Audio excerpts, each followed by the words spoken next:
feature Billy Quenba, God's favor. Yeah, yo!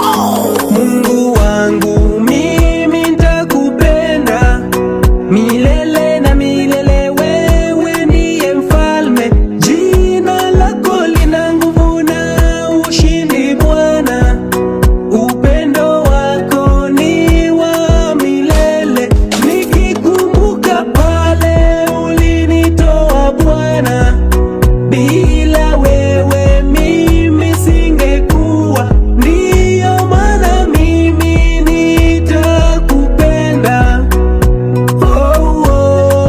Bwana wangu. Kaskazini, mashariki, kushoto na kulia, nimeahidi nitakupenda milele na milele, hadi mwisho wa kalenda. Wewe ndiye mfalme wangu. Shadraka, Meshaki na Abednego walikuwa na imani kwako Bwana wa mbinguni, walipokata kuabudu miungu ya Nebukadneza, walionyesha uaminifu kwako Bwana wangu. Ndiyo maana nimeahidi nitakupenda Mungu wangu, hadi mwisho wa kalenda. Wewe ndiye mfalme wangu. I promise that I love you forever and ever. You're my only super king, there is no one like you. Emmanuel is your name, Hosanna is your name, Ebenezer is your name. You're the most high God. You're the most high God. You're the most high God. Mungu wangu mimi nitakupenda milele na milele, wewe ndiye mfalme, jina lako lina nguvu na ushindi Bwana, upendo wako ni wa milele, nikikumbuka pale ulinitoa Bwana, bila wewe mimi singekuwa, ndiyo maana mimi nitakupenda. Bwana wangu. Listen, Father God aliamua kumtoa mwana wake ila tufilie kwa ajili ya dhambi zetu. Before Yesu adedi mazesa aliteswa sana, alipigwa mijeledi 12, walivisha taji la miiba kichwani mwake, walimdunga mikuki kwenye mwili wake, na pia kumpigilia misumari, walimdharau na hata kumtemea mate.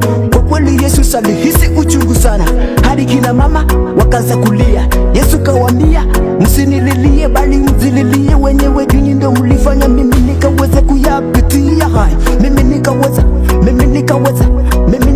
kuyapitia hayo.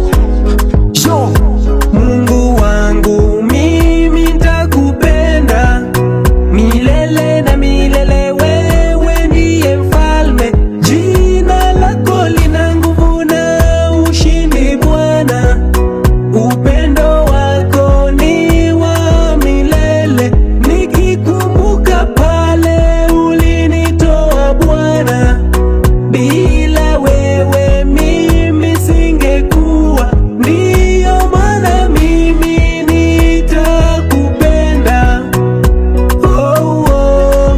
Bwana wangu. Sure. BTY feature Billy Quenba, God's favor. Mwajua si kama binadamu twafaa kuwa na imani kwake Mwenyezi Mungu, jinsi Shadraka, Meshaki na Abednego, bila kumsahau Danieli na hata Yesus Kristus walipokuwa na imani kwake, na mwisho wa siku they overcome the devil's temptation.